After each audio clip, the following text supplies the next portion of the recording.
প্রথম আলো, channel I, ৭১ TV, independent TV, Kaler Kantho, Bangladesh প্রতিদিন, সমকাল এরা জামায়াতের বিরুদ্ধে যে মারাত্মকভাবে লেগেছে, বাংলাদেশের প্রথম আলো সম্পাদক মতিউর রহমান থেকে শুরু করে ভারতের পালকি শর্মা, এনডিটিভির আপনার পুলকি রায়, বাখরা দত্ত, তারপরে আপনার মুখোশ গণেশ রঞ্জন ঘোষ, খালেদ মহিউদ্দিন, এদের সাথে একযোগে বাংলাদেশ ভারত মিলে মিডিয়াগুলো মিলে জামায়াতের বিরুদ্ধে যে অপপ্রচার চালাচ্ছে, জামায়াতকে উগ্রবাদী, সন্ত্রাসী, মৌলবাদী, জঙ্গি, আফগানিস্তান টাইপের দেশ হিসাবে, সংগঠন হিসাবে উপস্থাপন করার জন্য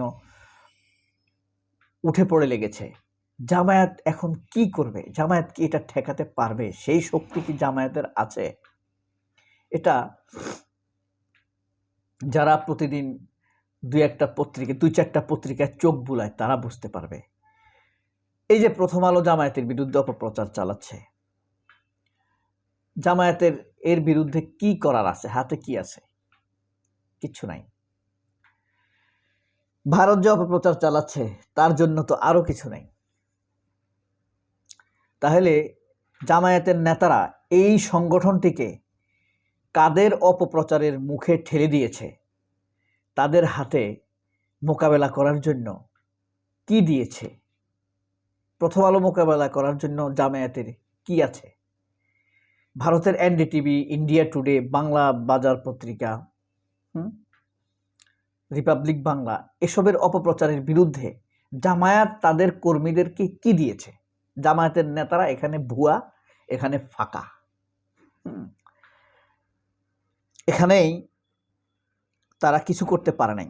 এখন সামনে যে এত বড় নির্বাচন, মানুষ যে তাদের উপরে এত ভরসা রাখতে চায়, তাদের প্রস্তুতি কি? এটা এক ধরনের নেতৃত্বের অযোগ্যতা। আপনাদের রাগ লাগতে পারে। মানুষের অনুভূতিকে মানে পরাজয়ের মুখে ঠেলে দেয়া। আপনার গত 2 বছর, প্রায় 1.5 বছর চলে গেছে, শেখ হাসিনা পালাইছে। 36টা টেলিভিশন চ্যানেলের বিপরীতে আপনি একটাও করতে পারেন নাই। আপনার ভালো চরিত্রবান কর্মীদেরকে চরিত্রহীন বানিয়ে দিচ্ছে কাজী জেসিনেরা। আপনি ফাঁকা বক্তব্য দেন, দাম্ভিকতা দেখান, তাহলে আপনি অনিরাপদ করে দিচ্ছেন আপনার কর্মীদেরকে। আপনার কর্মীদের সঠিক বয়ানটাকে আপনি সঠিক হিসাবে তুলে ধরতে পারছেন না। সে হেরে যাচ্ছে মিথ্যা প্রচারের কাছে। এখন আপনি কি করবেন ইন্ডিয়ার বিরুদ্ধে? ইন্ডিয়া যে অপপ্রচার করছে। যাই হোক, সর্বশেষ এই যে জামায়াত ইসলামের বিরুদ্ধে some in Jamaat government fuelling Bangladesh fuelling anti India rhetoric, মানে জামায়াত ইন্ডিয়া বিরোধী প্রচারণা চালাচ্ছে, এরকম বুঝাইছে সে। জামায়াত কি ইন্ডিয়া বিরোধী প্রচারণা চালানোর দরকার আছে? ভারত যেভাবে সীমান্তে মানুষ মারে, বাণিজ্য বৈষম্য দেখায়, প্রভুত্ব দেখাতে চায়, এমনি তো আপনারা বাংলাদেশ বিরোধী হয়ে আছেন। জামায়াতের বলার কিচ্ছু নাই। জামায়াতের হাতে যদি 2-4টা মিডিয়া থাকতো তাহলে আপনারা সাবা হয়ে যাইতেন এতদিনে। 36টি ফ্যাসিবাদী মিডিয়া, বাংলাদেশ পত্রপত্রিকাগুলোই এখনো এমন এক ভাব ধরে রাখছে যে আওয়ামী লীগ আসবে। এগুলো গণমাধ্যম না, এগুলো হইল অপগণমাধ্যম। গণ অপমাধ্যম, মাধ্যম না, অপমাধ্যম, গণ অপমাধ্যম।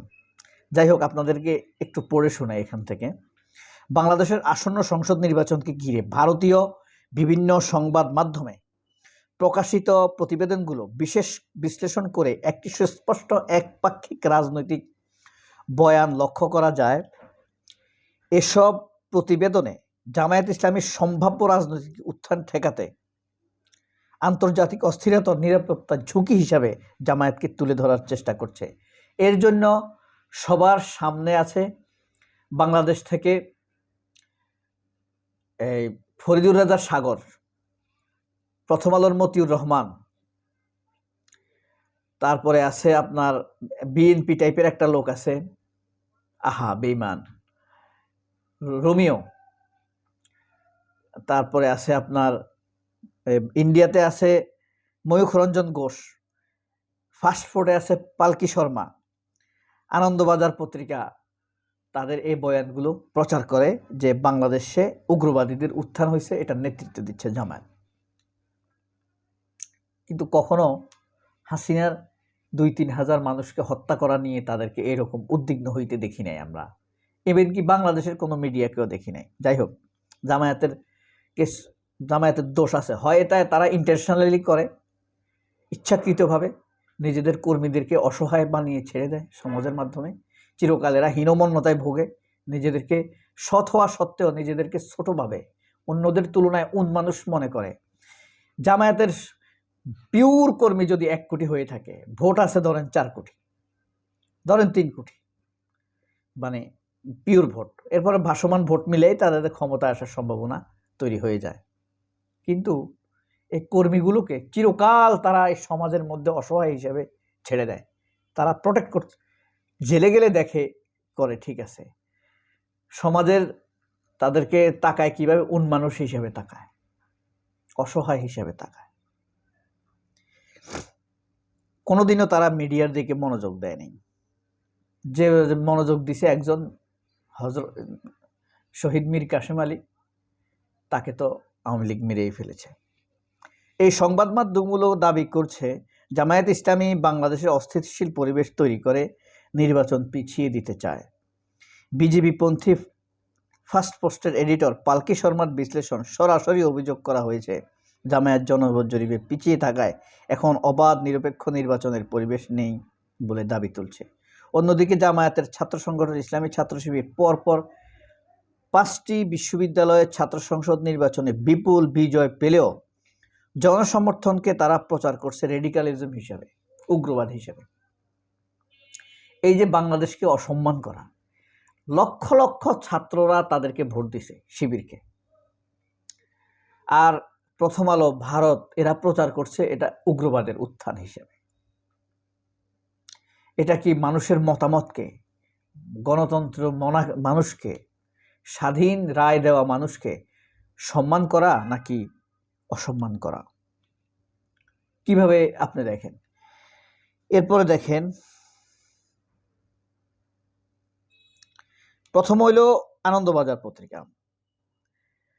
জামায়াতের আমির ডাক্তার শফিকুর রহমানের বিবৃতিকে এমনভাবে উপস্থাপন করছে যেন তারা নির্বাচনের আগেই পরাজয় স্বীকার করে প্রশাসনকে অভিযুক্ত করছে, যদিও একটি দল প্রশাসনের মধ্যে ঘাপটি মেরে থাকা বিশেষ একটি দলের অনুসারীদের সরিয়ে শতভাগ নিরপেক্ষতা নিশ্চিত করার দাবি জানিয়েছে।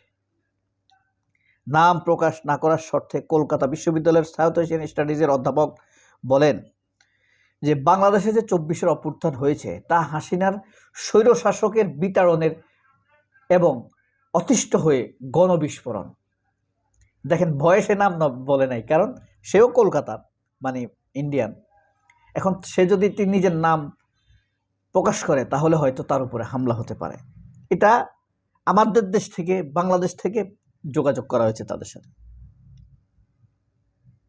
এখন কি করবে ডাক্তার শফিক, কিভাবে থামাবে? এটা কি জামায়াতকে রক্ষা, এদেশের মানুষকে অপপ্রচার থেকে রক্ষা করার জন্য জামায়াত কি উদ্যোগ নিবে? তার হাতে কি অস্ত্র আছে? প্রথম আলো, চ্যানেল আই, কালের কণ্ঠের বাংলাদেশ বিরোধী প্রচারণা থেকে বাঁচাবার জন্য জামায়াত কি উদ্যোগ নিবে? এখানে দায়িত্বশীলতার, নেতৃত্বের কোয়ালিটি তাদের কিভাবে উত্থিত হবে, সেটাই প্রশ্ন। সবাই অনেক ভালো থাকবেন। আল্লাহ হাফেজ। আসসালামু আলাইকুম।